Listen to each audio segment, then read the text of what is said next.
Hello and welcome to My Xbox and Me, episode 265. I am one of your hosts, MC Fixer, alongside the one and only Too Fresh Kresh.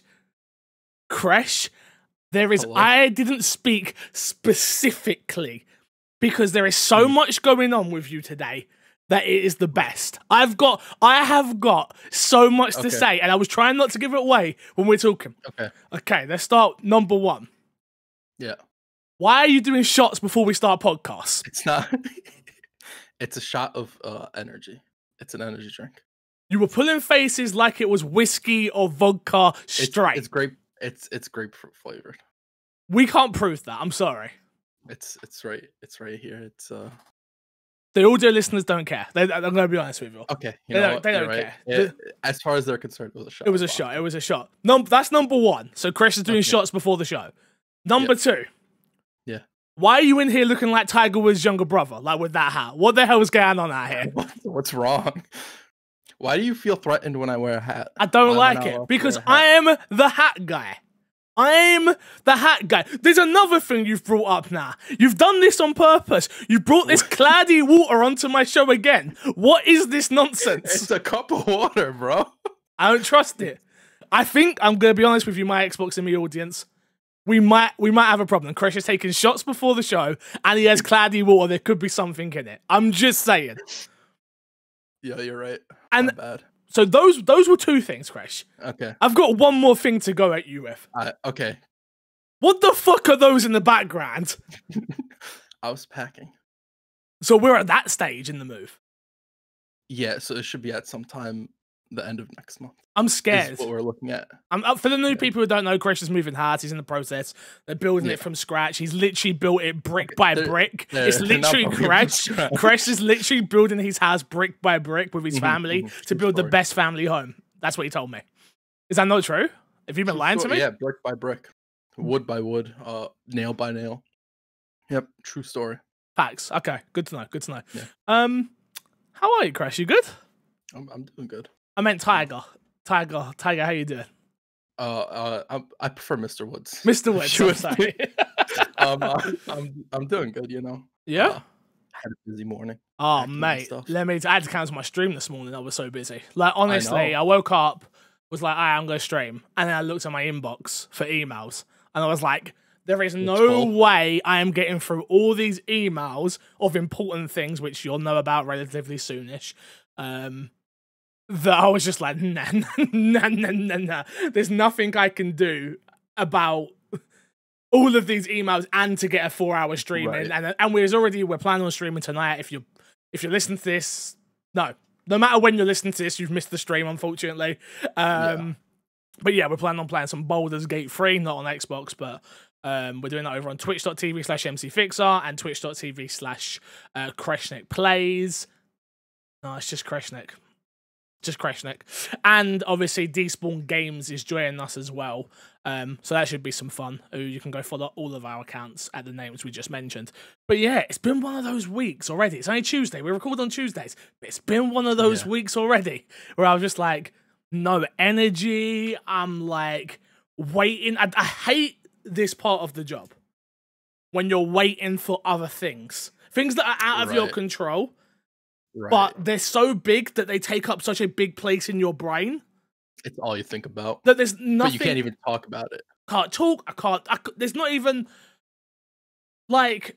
But it's multiple things. It's not even like I wish it was just like one thing. It's not. It's like that, and then on top of like trying to figure out other things, and it's just so much. So much going on this week. So much. Well, these next couple of months are going to be crazy. Like, I'm looking at the schedule for, like, games releasing, and I'm like, how am I going to beat Assassin's Creed in 9 days? Then move on to Cyberpunk, and then and within all that, you've got Watch Dogs before both of those, and that game is pretty much do what you... It's just like, there's no way on earth I can beat all of these games alone. Yeah. So it's like... need to, like, rush through at least one of those. If not all of them. Well, I don't even want to think. Again, my mind is just stressing thinking about it, honestly. If you don't know what My Xbox and Me is, though, it's our weekly Xbox podcast here on youtube.com/myxboxandme. And a big congratulations goes to us, Kresh. We have done it. I say we, me, you, and don't give a bit. Gotta give credit where credit's due. His videos are popping. Absolutely.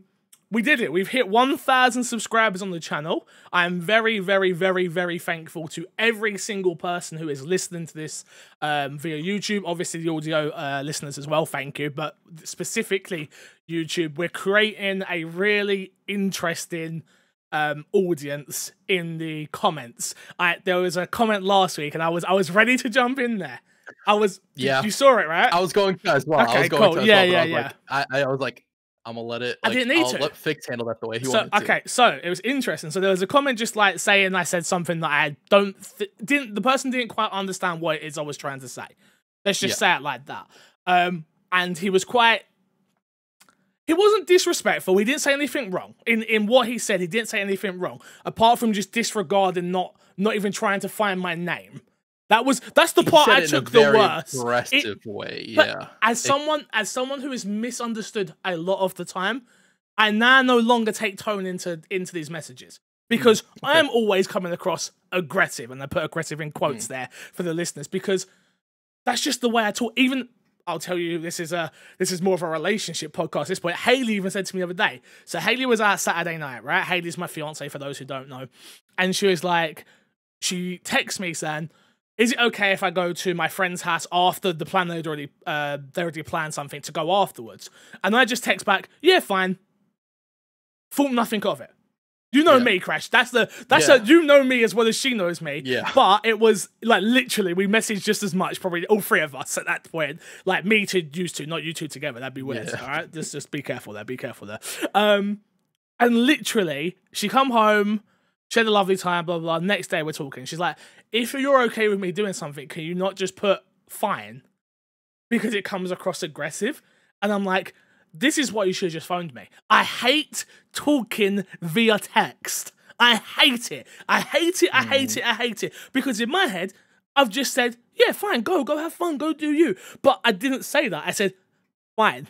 But in my head, I've said, fine, go do you, go have fun. I don't care. I'm sitting at home watching Deadpool in bed. Like, I don't give a crap what you're doing. Like, go live your life, girl. I want to stay at home with video games. You want to go and spend time with your friends in a 6-person COVID world, which we're allowed to legally right now before anyone ever tries to come for me. They had masks on and everything, so chill out, everyone. Chill out.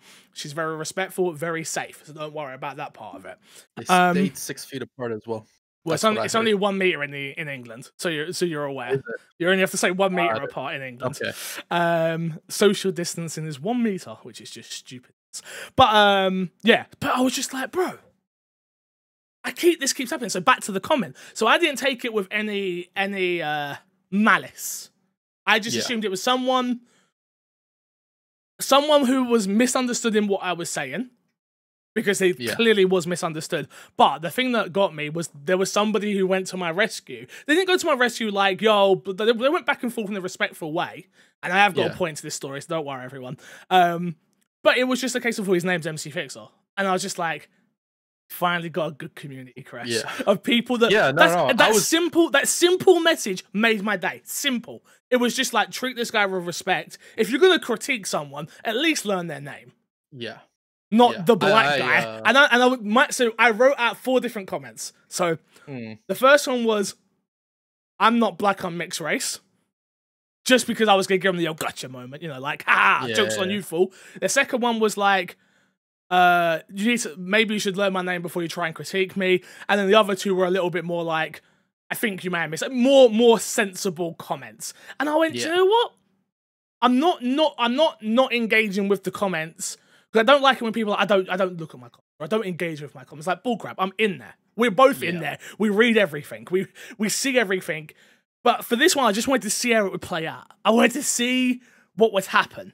And what happened was a generally decent conversation between a couple of people, and it went from there. So I'm just super proud of what we're building right now on this channel. To hit 1,000 subscribers, me and Kresh have both said on multiple occasions our goal for this year was like, if we could hit 500, that would have been amazing. Considering we were only putting out one video a week on it as it becoming a podcast channel.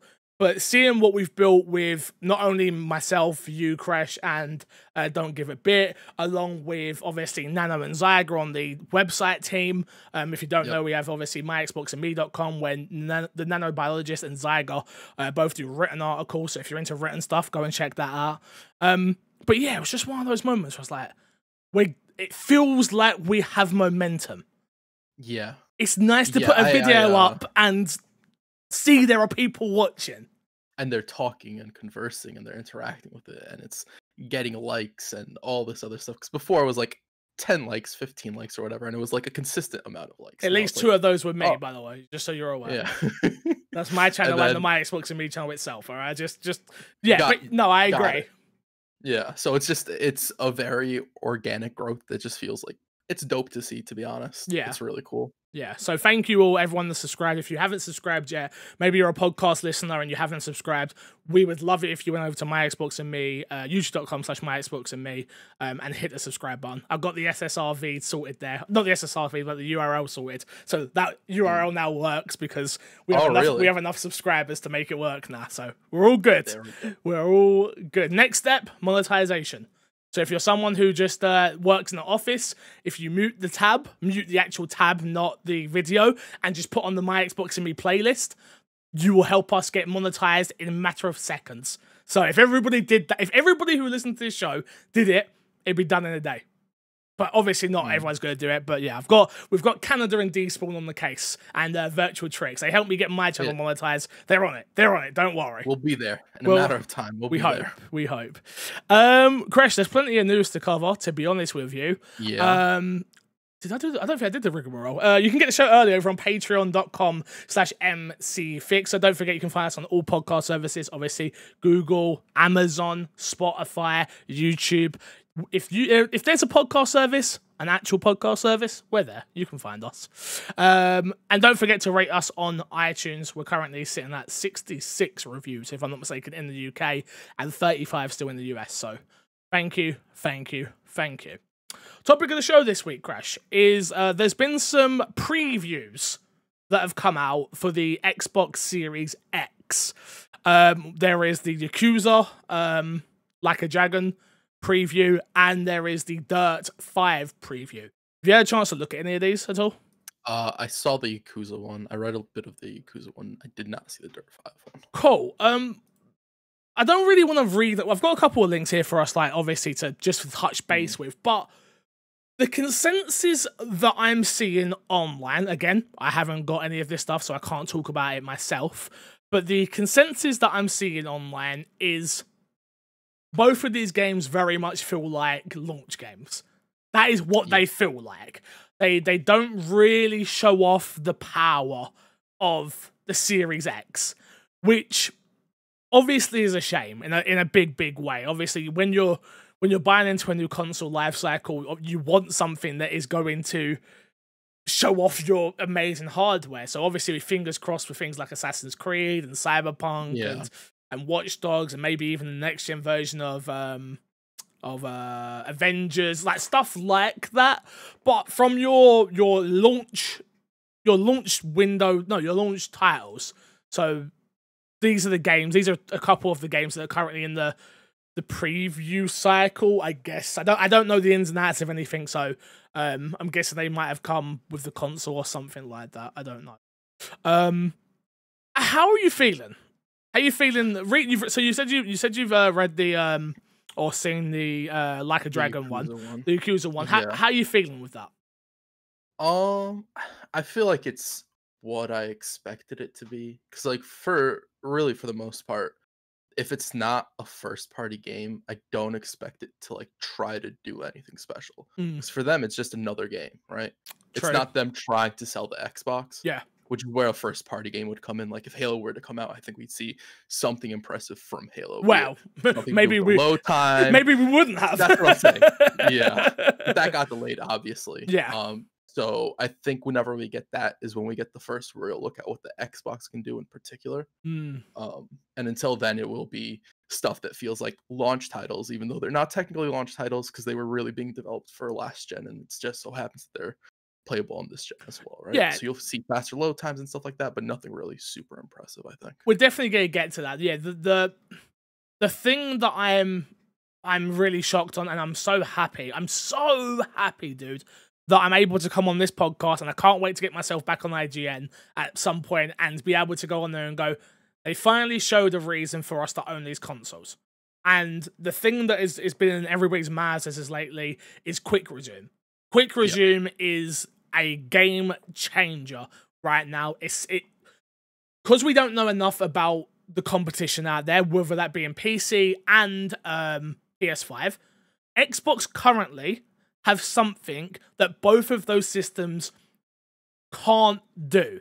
I'm sure if you have a £20,000 gaming rig, maybe less than that, I'm a little bit of hyperbole there. But if you have a really big gaming rig, I'm sure you could switch between games, but not in a turn. No, so I'm good. No, I'm gonna go off. I'm gonna say this. I'm gonna put a blanket statement on this, which is they have something that neither any of their competition doesn't have currently that we know of, which is Quick Resume seems like it is a next gen feature.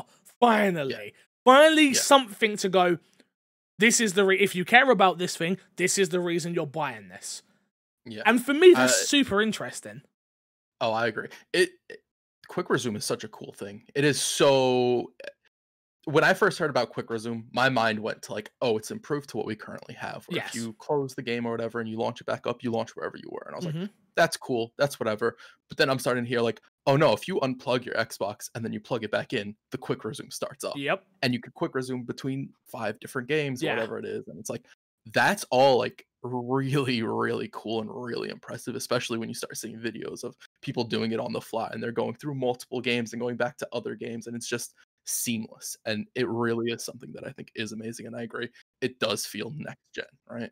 It's that really interesting thing they've done with giving these consoles to the people that they have. There's obviously a conversation on diversity and obviously the lack of women that have got them and stuff like that, but that's not the conversation I want to have right now. Which I am with that, by the way, just so people are aware. It was very much white men in positions of power, which makes a lot of sense, to be honest with you, because they work at the biggest outlets.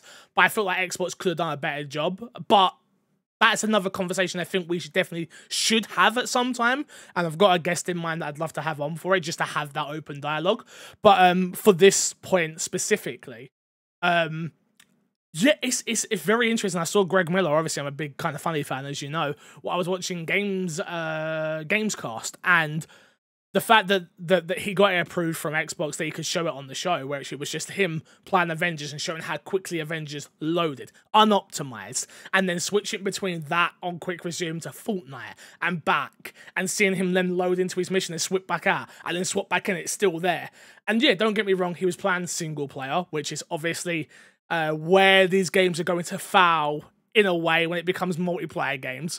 It's not going to be able to hold me, you, and somebody else in a multiplayer server. That's not how it works. But it's still, I think for single player gamers, this is a really cool feature. Well, yeah, no, it's really cool because just think about it. If somebody's playing a roguelike game where it's like, oh, I don't want to like end it early or whatever it is, they might restart the level if you quit out or whatever. It is okay. My friends are on. They want to play some Call of Duty. Quick Resume to Call of Duty. You probably have to launch that, whatever, you connect to servers, you get on that, and then your friends get off, and you're like, okay, I just want to finish the run I was on earlier. Quick Resume, you start off exactly where you are. And that is so cool that it works so seamlessly as well.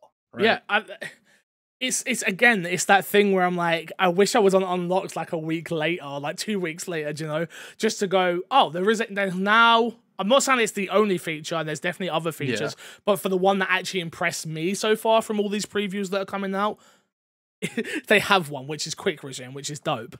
Going back to the games, I think the biggest takeaway that I've seen from places like Digital Foundry and stuff, obviously, we spoke about it a couple of weeks ago, but it's like, obviously, this console makes old games play better, load faster, look better, run at a smoother frame rate more than anything else.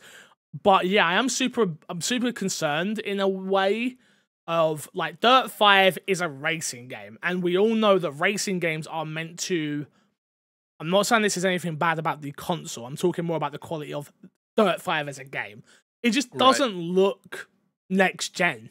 It doesn't look like, I remember jumping on Forza for that first time. I remember jumping on back in the day with the PS2, like Gran Turismo. Like, car games are meant to be that leap above everything. Like, even watching the video that I'm watching right now on IGN, where I'm like, it just looks like another car game. Unfortunately, yeah, I'm sure it does. It's confirmed to run at 120 hertz on the monitors and TVs that can do that. Obviously, solid frame rate, stuff like that. So it is going to run better, and it will in turn look better. But it's still, this doesn't look like the game that you want to be out there showing your previews for this brand new console for. And obviously, they wanted Halo. The whole point of this console was built and around Halo being... Imagine all these previews are just of Halo right now. Like, how much bigger that would have been. So, obviously, we don't have that. But yeah, it's an interesting one. Obviously, the Yakuza one is a whole different ball game, because a lot of people are just saying it's a really interesting and weird RPG, not something that they were necessarily expecting. It seems kind of like the way Yakuza approached the normal Yakuza games, and like the Yakuza version of Grand Theft Auto, I guess, it's weird as well. Yeah. And so when I heard people talking about this, I'm like, it 100% makes sense that it's so weird and why it was so weird to watch, because it's just following suit. It's the same sort of design philosophy in a different sort of genre. Yeah. I think that's really cool. I don't know if it'll be for me, but I still think that's really cool that they were able to do it successfully. And you like RPGs though? I do like RPGs. I don't know. I just look at it and I'm like, it's really weird, but maybe that's where the charm in the game comes, right? Maybe it's a game that I have to try, and it's like, oh, I absolutely love this after I play it, right? Yeah, for me, it's really interesting, because I'm like, oh, well, I'm like, every time I watch gameplay of it, I'm like, I fall in love with it more every time that I see it, because I'm like, I actually, hello, people probably wouldn't imagine, I actually do like turn-based games. It's just, I don't like usually the amount, obviously, most people know dyslexia, blah, blah, blah, you've heard it all before.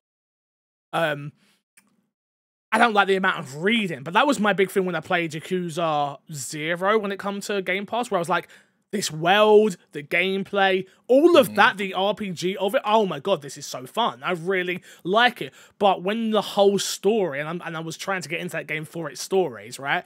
When the whole story is you're reading dialogue constantly, not as much VO as I would have liked, that then takes me out of it. Where with this, I'm like, I actually don't care about the story. Let me just get in that world and I play a dumb, crazy RPG that I'm not expecting. And if there's some good story there, perfect. But if not, okay. I just want to run around this weird town with people in crazy costumes and like beat them up sort of thing. So I'm really, really, really looking forward to it. Again, the big takeaways really is there's none of these previews that I've read have said they run badly, which is obviously what we're looking for in this. It's do these games run well? Yes. Do they look good? Yes. Do they look next gen? Probably not. Is the biggest takeaway that I'm seeing across the board so far. But yeah, this has just got me even more excited, honestly, dude, for next gen. Honestly, like the more and more and more and more that comes out, the more and more and more I get excited. If you asked me a month ago, if I'm excited about next gen, it was getting there. I wasn't quite there yet. I'm sure you remember. And now we're less than a month away from next gen being out, and people having their Xbox Series X's or S's, whatever one you've gone for. Yeah. Like, it's really exciting. It really kind of feels surreal that we're this close to the launch. I'm gonna be honest. It still doesn't necessarily feel like we are this close to the launch as we are, you know? Yeah, it's one of those ones for me where I'm like, it does. The thing that's scaring me is the thing we've spoken about so much, which is not having a new UI for me is still stuck in my head, where I'm like, that is going to tear me apart. Like, it's literally going to tear me apart, because it's going to be like, I'm going to turn it on for that first time. Yeah, it's going to have that different boot up screen, but it's just going to be the same dashboard as my ex. And I'm like, oh man, that's just one little thing. You just wanted that extra layer on top. Yeah. Yeah. I don't know why. I don't know why that's such an important thing to me, but it is. It makes sense. It makes sense when you think about like the traditional next generation, like the way we've been accustomed to it so far, right? Yeah. I don't know, man. It just Yeah, I'm not like sad. I'm not. I am sad about it. I'm not angry about it or anything. It's just like when I turn on the console for that first time, it isn't gonna have that wow factor. The games are then gonna have to have that wow factor for me. I don't like it, but I do like it. I kind of like being lost a little bit, where I'm like, where is this on the menu? Where's that? Where's the store? What's the new store look like? And maybe if I wasn't in the alpha previews and stuff like that, I would have had that with this new store. But because I've had this new dashboard for months on end, so it's not new to me. Oh, that's exactly what I was about to say, because a lot of people, I do think they'll open it up and launch it. Do you know when it officially launches? Does it officially launch the day the consoles come out? Haven't got a clue. UI? Haven't got a clue. I don't know if it's officially launched right now, because I'm in the preview program as well.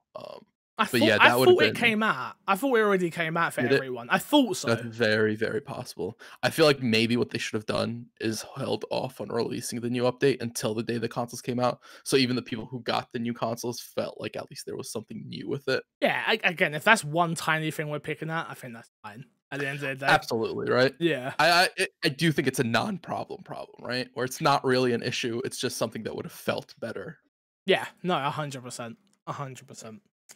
Let's move on to what's been in our box, dude. What have you been playing this week in your Xbox? Also, got invited onto a podcast this week. Couldn't do it in the end, unfortunately. One of Haley's friends, one of Haley's friends and colleagues at work passed away, so she wasn't right in the right mind frame to be like left alone. So I was just like, look, can't do it, unfortunately. I noticed that their gameplay segment is something's like what's in your box as well, and I was like, hey, what the fuck? That's our segment. What the fuck? I'm not gonna call them out yet until I get on the podcast. But what the fuck? I see you. Don't do that.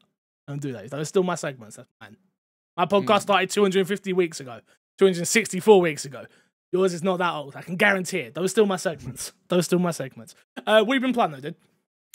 I've been super busy. I've played next to nothing this past. You played some Genshi.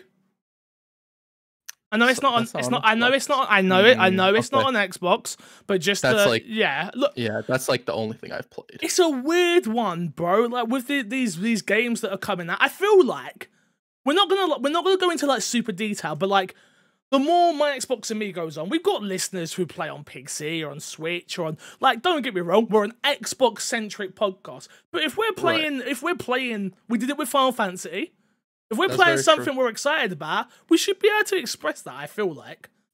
Like, I don't feel like we need to go on for it for like an hour or something. Not but as like, much as we would something that is on Xbox. Yeah, but like, you've been playing it, you've been enjoying it, right?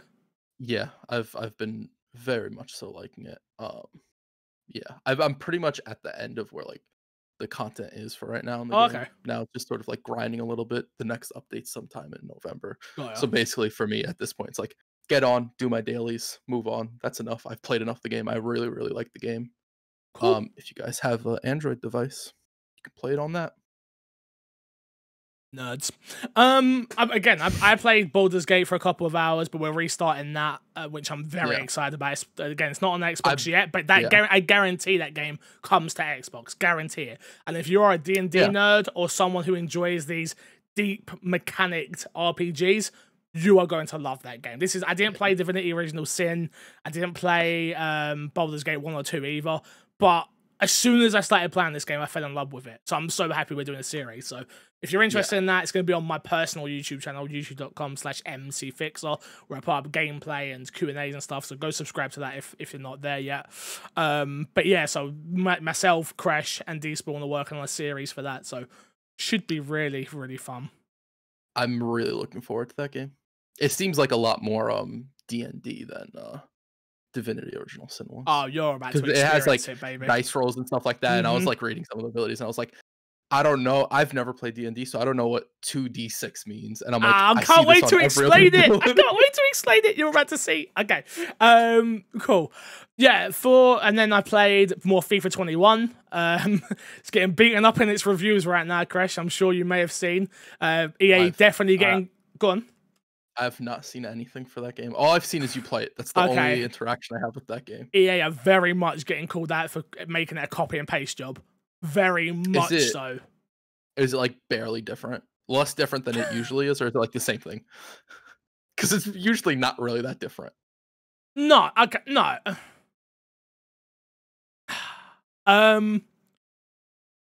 It's good. It's different enough, but yeah, you can very much see it was a year where COVID had struck. And I know it struck kind of at the end of this game, actually, if you think about it. But COVID has struck. The footballing world is in a very different place, or was in a very different place. We're back into the Premier League now. There was that break.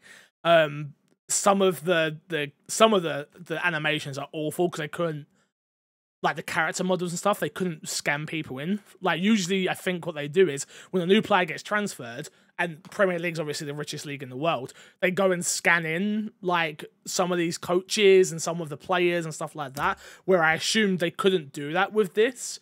So some of the players look just god-awful. Just god-awful. Like, if I'm being honest with you. But yeah, that sucks. And yeah, it's they changed up the menus, what I'm very happy about, but when it comes to gameplay, that's not really. It's not quite there. Yeah, I mean, I have to admit, I'm enjoying playing the game. I also want to say I was given a code for the game, but I didn't get my code till late, and I had already purchased the game for £80.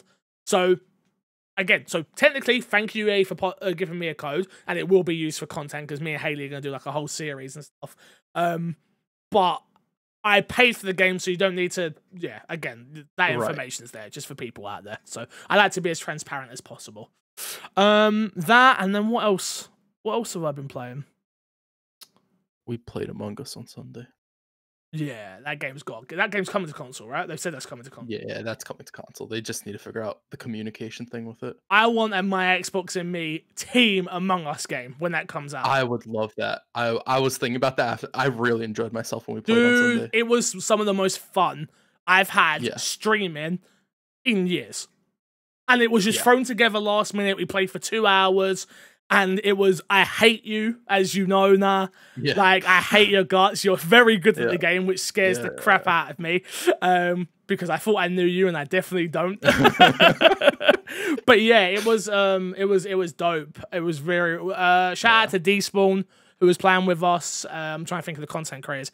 Despawn, Phil, I don't remember his numbers. This is why you shouldn't have numbers in your name. 556. There you go. Phil 556, Despawn Games, Reaper's Past, Zyga played with us, Albob, Full Metal. Yeah, we had. Albob's always quiet. He's the quiet killer. Honestly, I'm petitioning next time we play with Albob. No matter what, we just vote him off. We have to vote him off instantly, like we did with Despawn. Yeah. But yeah, it was some fun. So that video should be out on my channel as well, relatively soon. So look forward to that. Yeah, I don't think I've played anything else. I think that's it. More Avengers, but again, that game needs content. A little bit. We'll talk about it soon, but it needs content. But there you go. Let's move on to this week's. Oh wait, I've realised that I've just checked the show notes. I'll get them all. I've realised that I've misfixed Fix's sack. I didn't put it in the show notes. Oh, so you want me to pull up the questions while you? It's alright. I can get them. It's fine. It's not. Oh wait, I can't. No, yeah, you're gonna have to. You have to get the Discord ones.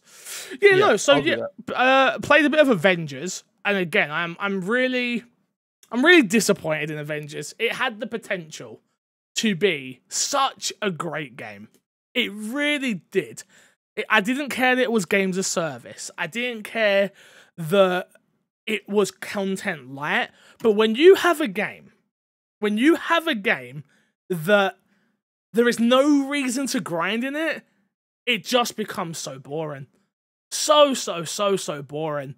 And that's unfortunately the struggle that I'm having with the game right now. There is just no reason to bloody play Avengers on a regular occurrence. Why am I grinding to 150?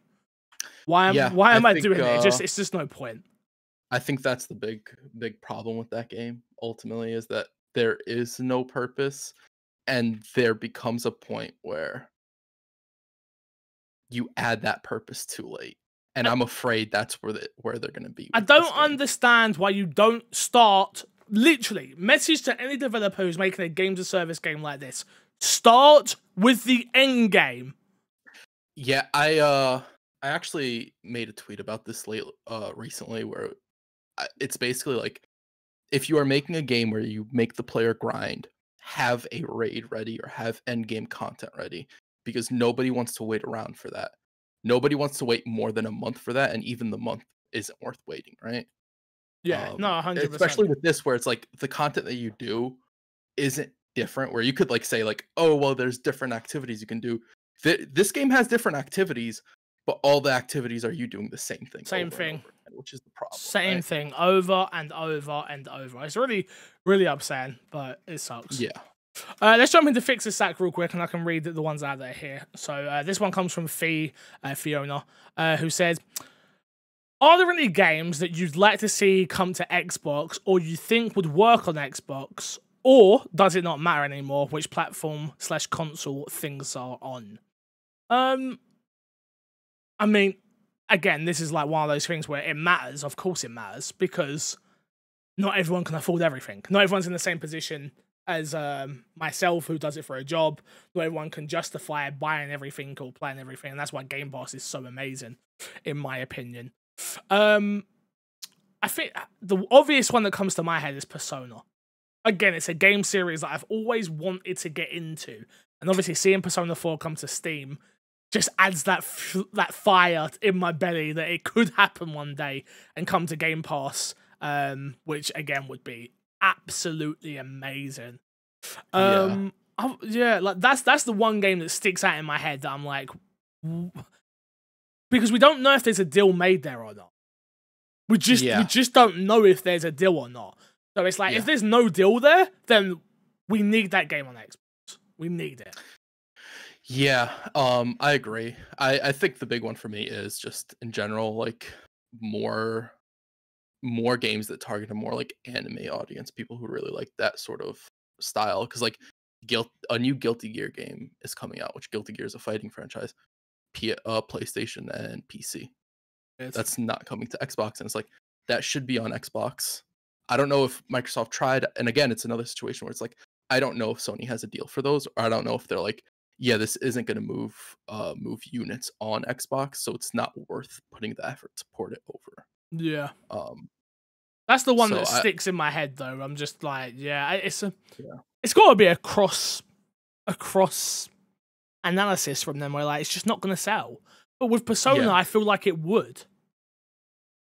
I feel like Persona would sell. Like, people know about Persona, and the audience, there is an audience on Xbox surely starving for JRPGs. I would love it. Yeah. So if there's not a deal in place, they have to get that over soon. Yeah. But maybe they're trying to do something with both. Because remember, with Kingdom Hearts, we ended up getting all of the Kingdom Hearts games. Yeah. So absolutely. Maybe it's something like that. Hopefully, I would love Persona to make its way over to Xbox. I think that would be a fantastic franchise to have on Xbox. Next question comes from Despawn, Paul Despawn, who says, which is Despawn Games. After seeing some side-by-side comparisons of backwards compatibility speeds on the Xbox Series X versus the Xbox One X, do you think the quality of life improvements are going to be the biggest bonus to next-gen tech? I feel like it's more an additional bonus than it is the biggest bonus, because in my mind, Quick Resume is bigger than the bonus of the quality of life improvements, in my opinion. But again, I'm also someone of the mantra, which is old games old. The only games I really go back to are ones that I love. So, like, it was funny because I put out a tweet, I don't know if you saw it or not, where I was asking people what's the first game they're going to play on their Series X or PS5 on Twitter. You can follow me at MCFixer. And the responses I was getting, I was just like, wow, I'm so shocked in how many people are excited to go back and play older games. Like, it's weird because Destiny's a weird one, but I was going to say Destiny, but it was like on PlayStation, so it was like Bloodborne, and there was a few other people that were saying other Xbox games, and I was just like, wow, we really are buying these consoles for like, to play old games for quality of life stuff. It feels very much like a PC at this point. Yeah, but there's a lot of old games that just had really slow load times and issues like that, and like lower frame rate that people have been wanting or asking for to get updated. And this is for them. This is what they've been waiting for, right? Yeah, I think it's more I would say it's more an additional bonus more than it is the Yeah. biggest bonus. I think I agree. the biggest bonus is going to come in its later on stages. Like, I'm talking like maybe 3 years from now, where it's like, hopefully we no longer see like elevators or empty corridors that are loading spaces. Those are going to be the big technical issue changes where we get more time of gaming than load times and things of that nature, right? That to me seems like it's going to be the big change in the industry. But I think it's interesting because I think people are going to expect there to never be any elevators. And I think when people play adventure games, they're not going to expect to crawl through spaces. And they're going to be like, oh, that's a load screen. You don't need that. But you also forget that sets tone and pacing sometimes. Yep. It's like there are games that are going to have load screens simply because they convey information in those load screens. Yep. And that's the way they do it. Like, I know the Souls games do that a lot. So when you die in a Souls game, expect there to be some sort of load screen that maybe right away you get a prompt to press X to continue and respawn, but there will be something there probably so that they can give you some sort of information. So then maybe it's not a load screen, it's actually just put in there for gameplay to help you. Yeah. Like, I do think the developers are going to have to come up with more like unique ways of like, I don't know, again, I'm not a game dev, so I'm talking out my butt. You can tell me if I am or not, Kresh, really, because you might know more than me. Like, if you see someone die at the same point 3 times, and they have like an AI to be like, oh, this guy died at this point, maybe we can give him a tip, which then sends you to a splash screen, not a load screen, because again, the game would already have been loaded, but like a splash screen, like, hey, you should try this. Like, I think like there's elements of that could be implemented, which I think would be really cool. As someone who gets frustrated extremely easily in video games, oh, I forgot about a game that I've been playing. I'll talk about it after the questions. But yeah, extremely easy in video games. It's that would be cool to me. Which I know we live in a world where there's YouTube and there's Twitch and there's things of that nature, so we don't really need that. But I do think that would be good. It would be good for me, honestly. I wouldn't be surprised if you see something to that effect, because you do have it in games sometimes where it's like, oh, you get hit by something, and the first time you get hit by it, like the game will come up with a prompt or something, or you'll get some sort of screen that's sort of like, hey, this is what's happening to you right now. Yeah. And maybe they do go in, maybe with the system now they can go a little bit more in depth when it's like, you've been hit by this 3 times, so we're going to give you a tip right now, but we might not give it to you later. But it's sort of like, it's not a load screen, it's not anything. It pops up, you can click X, go away, and continue on, right? Yeah.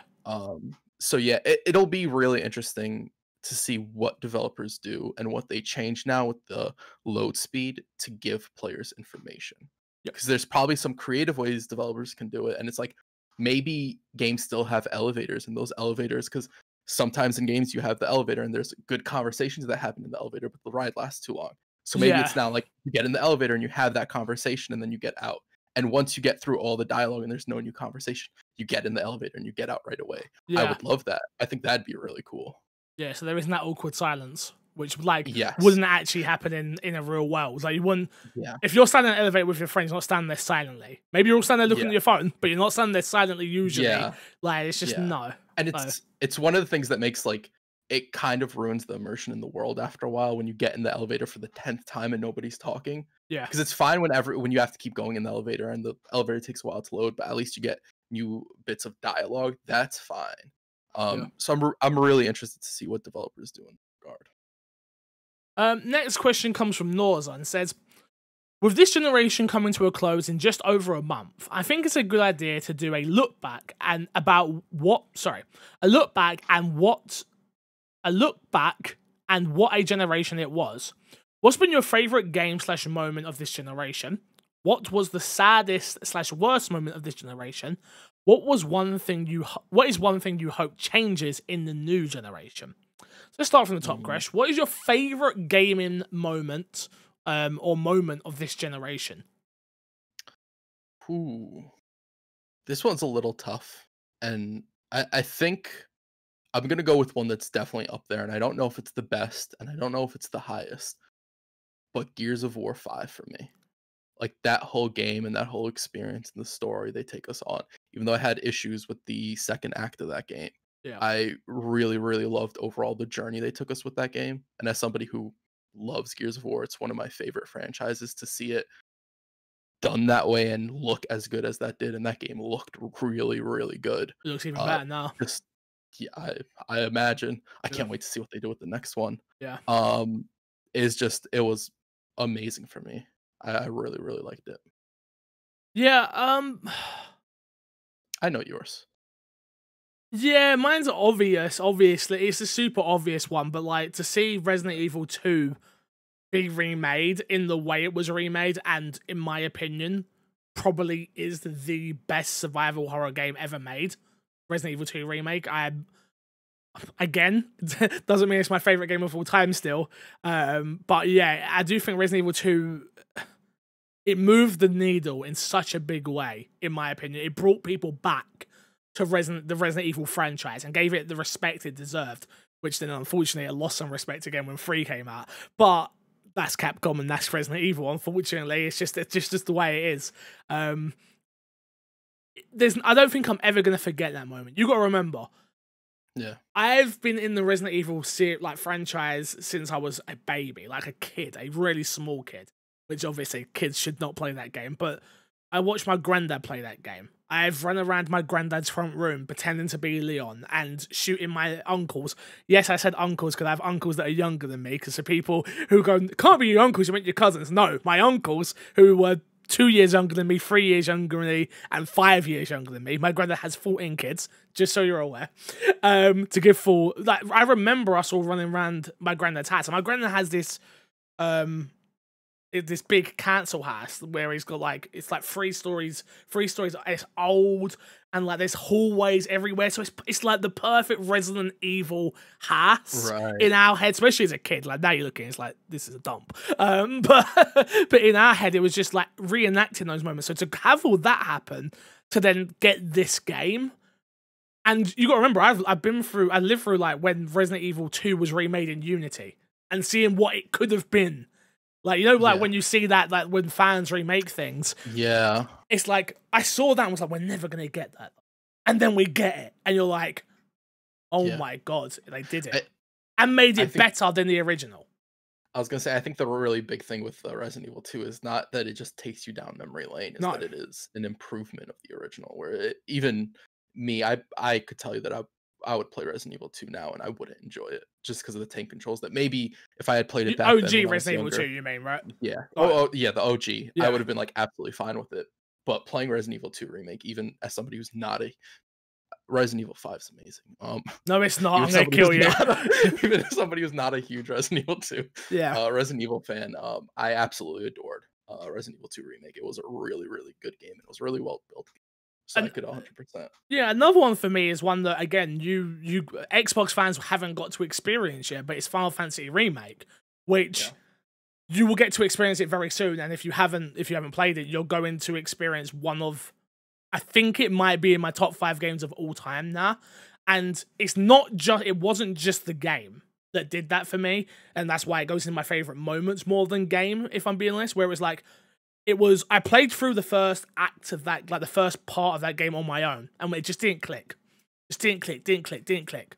And then I streamed it, and having that moment of myself, Despawn, Full Metal, a few other people in there who were like ushering me along as I played this game, and they were helping me in a big way, but it never took away from the experience for me. It only added to the experience for me, is one of those moments that I'll never forget. I've got a few more though, like Jackbox, playing Jackbox with the community. Jackbox is one of those games that come about this gen. PUBG.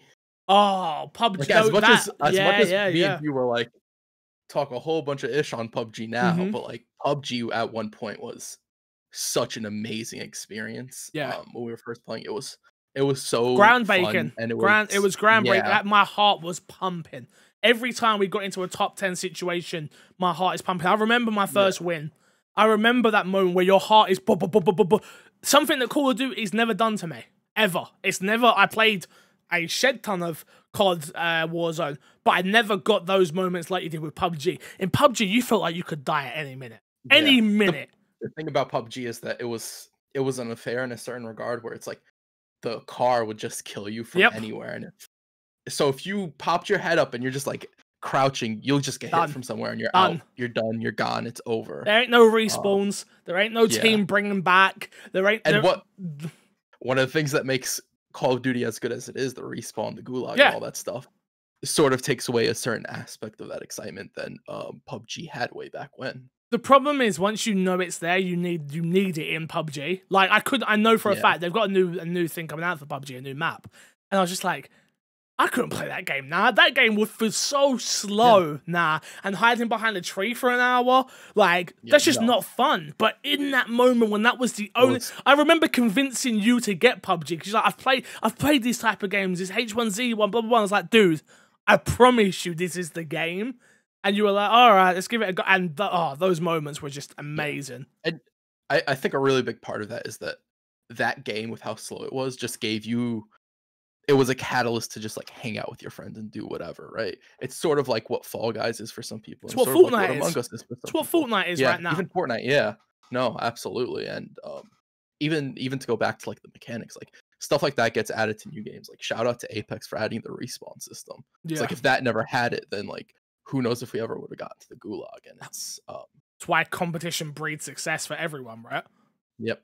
Oh, absolutely. I've got so many more, obviously, like moments outside, like going to EXO 19 and watching you trying to find me in the crowd, watching kind of funny games trying to find me in the crowd, meeting Phil Spencer for the first time, which it wasn't the way I wanted it to go, just because of how busy it is. And you go to an Xbox thing, everyone wants this man's attention, so you've got 10 seconds, get your photo and get the hell on. But being able to meet Aaron Greenberg and having had a longer conversation with him, just going to EXO and being part of like an Xbox production, it's weird. Like you don't know until you've been there to see how a live show is run. So you've got the runners there. Obviously, Haley won an Xbox One X, which only added to the experience. It was Greedy has brought it up the other day, actually, which was like, it actually wasn't badly priced. It was £19 for a ticket. You got free food, you got free sweets, you got free drinks. They gave away Game Pass. It was, the more I think about Fan Fest, Xbox, like EXO 19, it was like, wow, the value. They actually cared about their fans. Something that I've been to Comic-Cons, I've been to EGXs, I've been to most of the big trade shows in the UK. Nothing will ever compare to what Xbox put on for EXO 19. And just to be a part of that was like fantastic and amazing.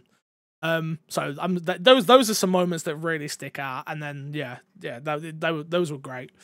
And then we've got what was your worst, like saddest moments of this generation? Honestly, one of them is Anthem.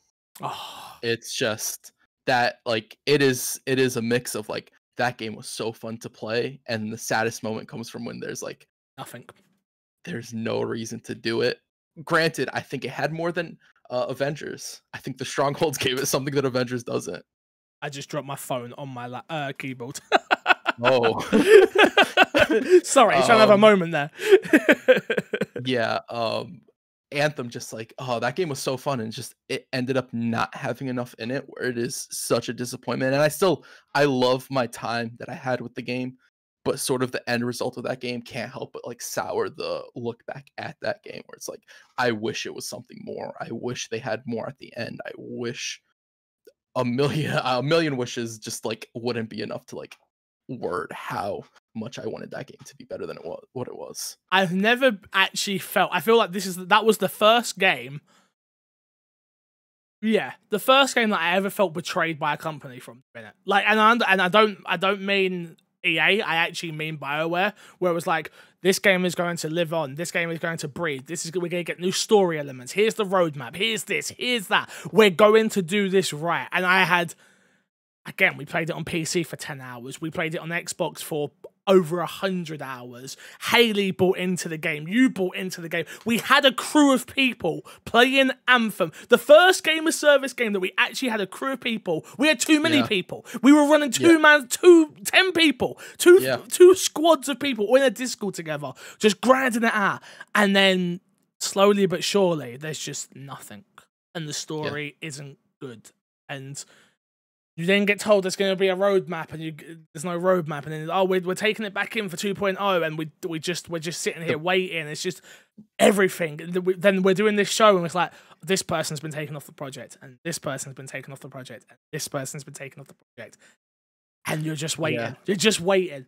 And it's, I still, yeah, I'm still, I don't know if hopeful is the right word, but I want something to come out of Anthem 2.0. If it will or not, I don't know. Oh man, definitely one of the saddest moments for me. Yeah, no, I agree with you on that one. One more I add is just microtransactions. Period.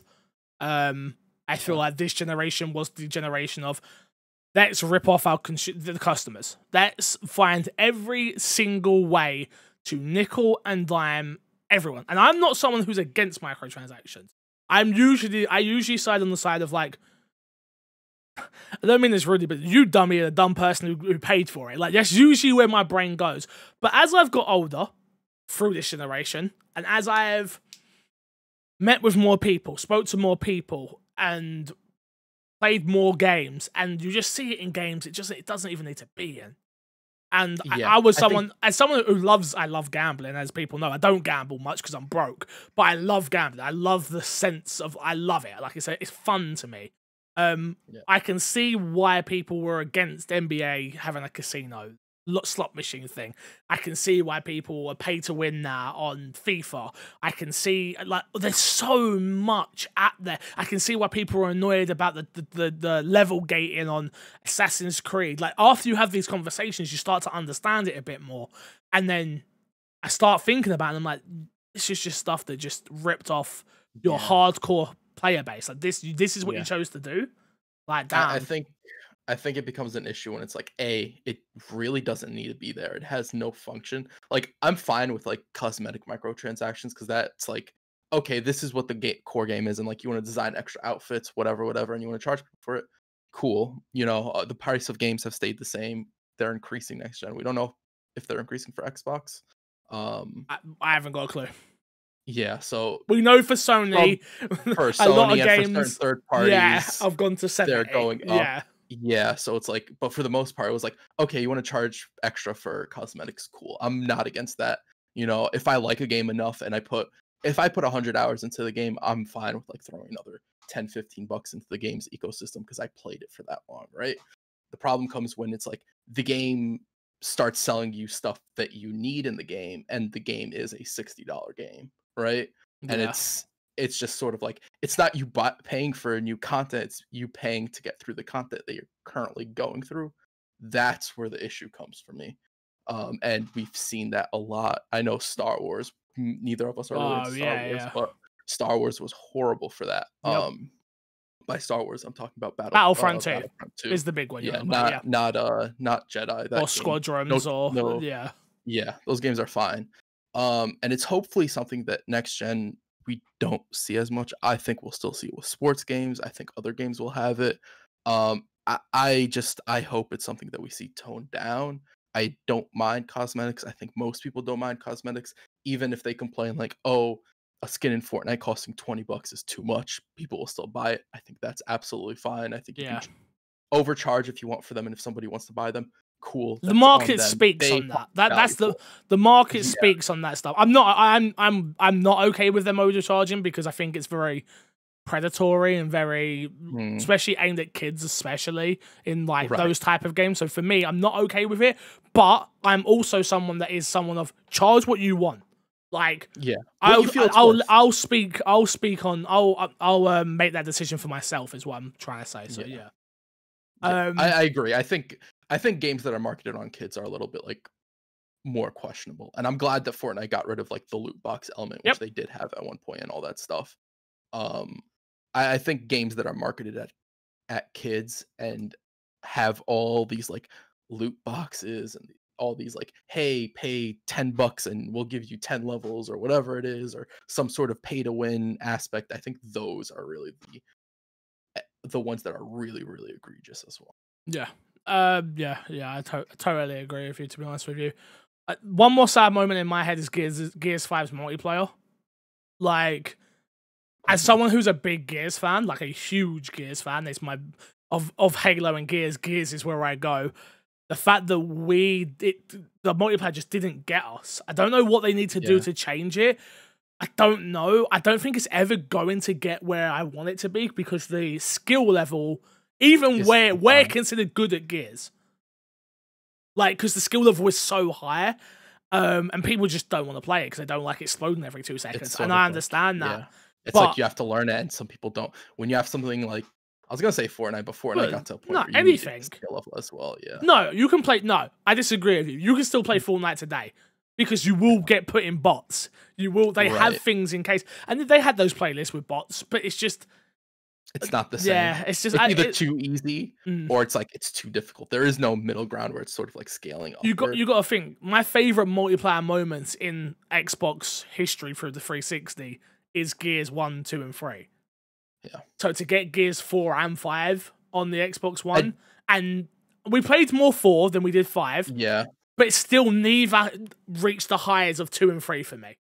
Yeah, I will say though that the multiplayer for Gears 4 and 5 is probably the best that the multiplayer's been, from like just a balance point of view and a but not from a.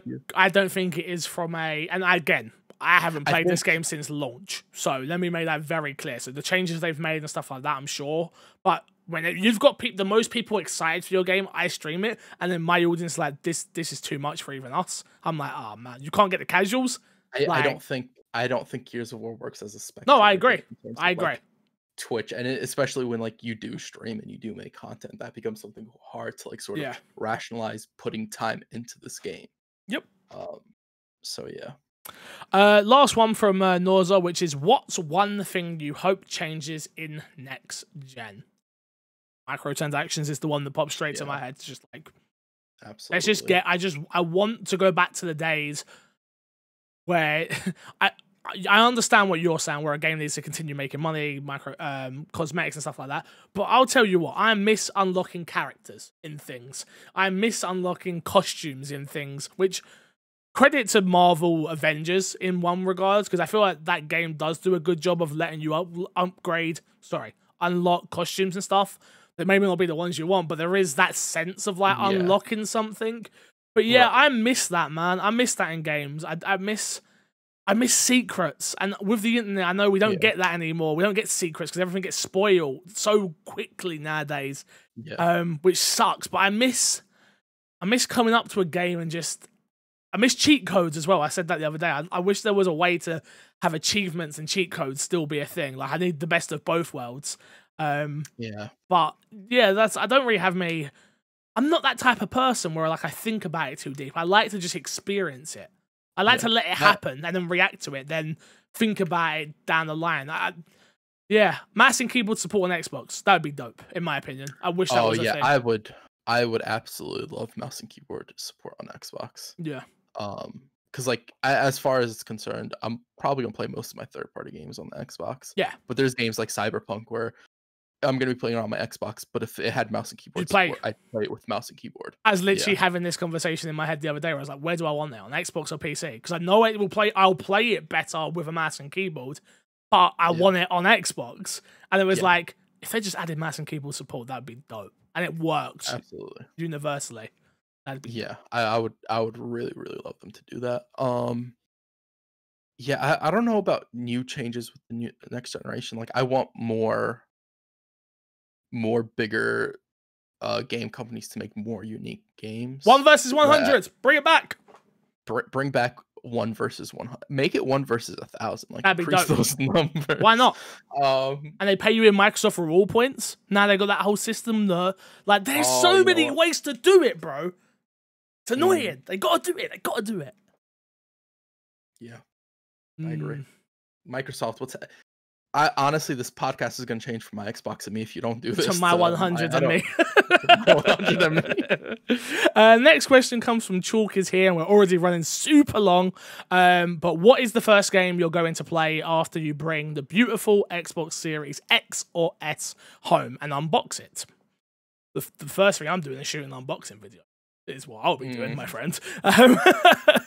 I'll be shooting an unboxing video on both of them, and then probably the first thing I'll probably put in is Resident Evil 2 and do a comparison. Again, mine all becomes work. As soon as you guys get to unbox your new consoles and get to play games, I get and have to sit there and go, comparing like load times on things on the My Xbox and Me channel. Like that becomes work mode when that thing gets here. So yeah, it's a little bit different for me. But the first game that I would, if it was outside of that, would be Resident Evil 2. I did say this. Just to see if it does run any better, if the potential for 120 frames is there, because you know how much I love speedrunning that game. So if I could do it on console, that would be amazing for me. But yeah, that and a steady 120 as well, because my PC can't stay steady 120. So to get a solid 120 out of a console to me would be humongous. I wonder if there'll be any shortcuts in Resident Evil 2 speedrunning on console that you can't necessarily do on PC, possibly. If anybody will figure anything out. Yeah, there probably is. There probably is. I can't think of them off the top of my head, but there probably is, definitely. But yeah. There's a few little unique tweaks between the two, so yeah. Mouse and keyboard just lets you that freedom, bro. Why I need if it had mouse and keyboard and then the 120 frames, you're all set. Yep. You're all set. For me, it'll probably be Destiny 2, because the new expansion drops that day as well. Yep. Like there's nothing that I'm thinking of like that launches that day that I'm like, I can't wait to see how it loads on my Xbox personally. Yeah. Like I'm excited to play Cyberpunk on it, but like I'd be excited to play Cyberpunk on my 1S as well. Yeah, no, yeah. It's weird, isn't it? It's one of those weird ones. One of those weird ones where I'm like, yeah, I can go either way with it. There's so many games that I would play, or there's so many games I wouldn't. So yeah, I don't know. This has been a dope episode, everybody. Unfortunately, me and Kresh have other priorities today, so we can't go like crazy long like we usually would with news and stuff. So we'll have to cover it next week. There's nothing big that's gone on, really. Yeah. Override has been delayed to 2021, so that will be coming. Phil says that Phil Spencer says that the xCloud on console is on the long road list of things to do, which, again, I think that answers a lot of our questions, because a few people have been asking that, right? Which is like, is xCloud going to come to consoles? Yes, it's on the list. Which is on the list of a lot of things. There's a lot just going on right now. It was also being reported that Microsoft is going to be bringing xCloud to iOS via a direct browser-based solution. So they figured out a workaround for it. I will say, if you are banking on that being the case so you can keep your iOS, I would worry that Apple will probably try and stop it. I feel like it's one of those legal things where they won't be able to. Especially because they're currently in the lawsuit, that if they were, but I think Apple's ego has the ego to stop it anyway and be like, I generally feel like this might be one of those things where Microsoft have gone back to the drawing board and go, what can they not legally do? So when we do this, when we do make this workaround happen, they're gonna go, you know what? We can't do anything. We'll take our 5%. We'll take our 10% because you're cutting us out directly, and we can't be. Apple right now cannot be seen to be a bad company right now. They can't afford to. Not while they're in the middle of a lawsuit with Epic. Cannot afford to.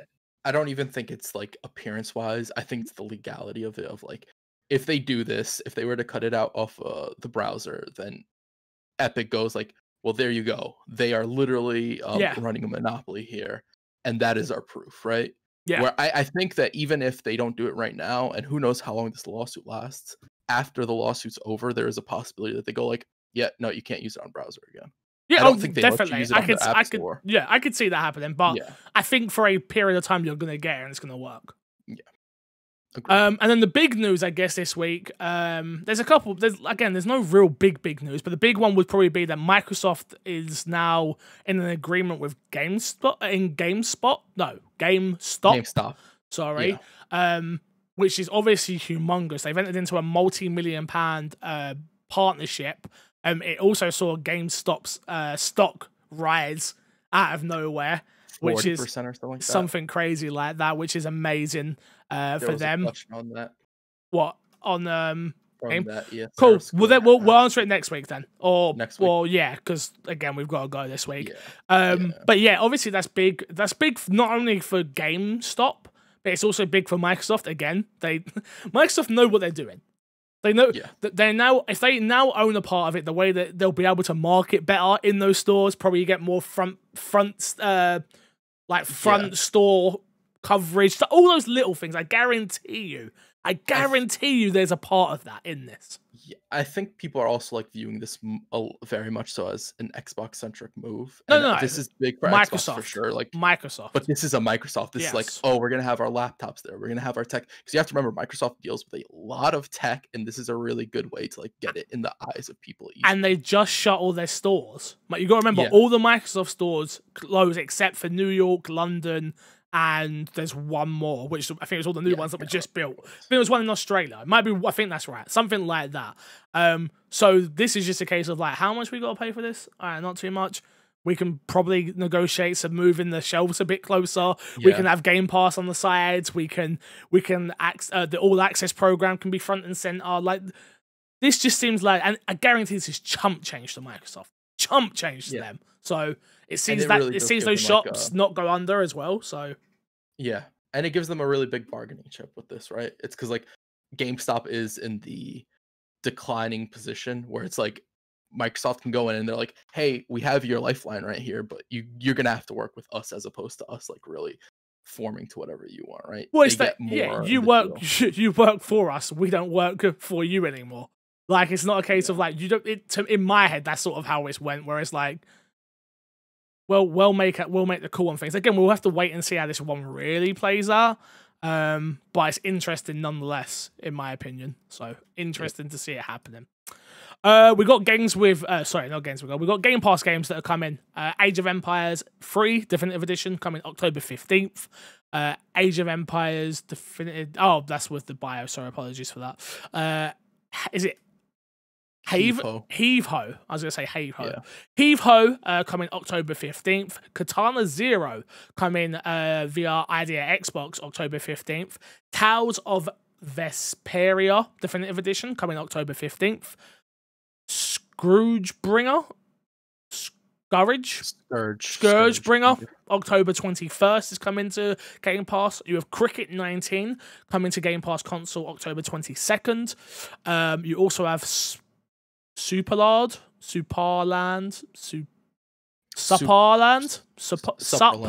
Yeah, Superland. Again, these names. October 22nd. Grounded is still in the preview program, but they've just put out a massive update, adding zip lines, so you can zip line through hedges. They've got some Halloween stuff in there as well. I was saying this on stream the other day, Kresh. I really am upset this game come out in early access. I understand why it did. It makes perfect sense, but I just can't force myself to go back to play it right now because I want to play it. But I think the best call is probably wait for it to get like a substantial update to where it's like maybe an official release, or where it's just like people are like, oh, it finally feels put together at this point. Because even when we were playing it, it was very much so like, this is an early access game. There's stuff that they're going to fix, and they're going to make it feel smoother, and they're going to make it feel better overall. 100%. 100%. Don't forget that Forza Motorsport 7 is also now in Game Pass, which is a big one because it wasn't in there through licensing. Games leaving Game Pass, though. You have Felix the Reaper coming October 15th. You have Metro 2033 Redux leaving the same time. All these games leaving on the 15th. You have Minute leaving on the 15th. Saints Row 6 V1, right? That's right, Crash, right? Damn it! I thought V was a fire. Wait. It is. It is IV there. It's not VI. So VI would have been 6. IV would have been VI. IV's 4. So 5. So V is 5. I'm not gonna lie to you. I don't think there even is a Saints Row 6. So I'm not gonna lie. In my head, I was like, "Damn it!" Go on. Explain it all again. So IV. So V is 5, and then if the I is before the V, you subtract it. If the I is after the V, you add it. Yeah. Again, I should have paid attention in school, man. I really should have. So Saints Row 4, I'm going to try and remember that. That's good knowledge. We're learning here today, Kresh. Thank you. Saints Row 4 is leaving, re-elected, and State of Mind is also leaving. These are now the games leaving on October 30th.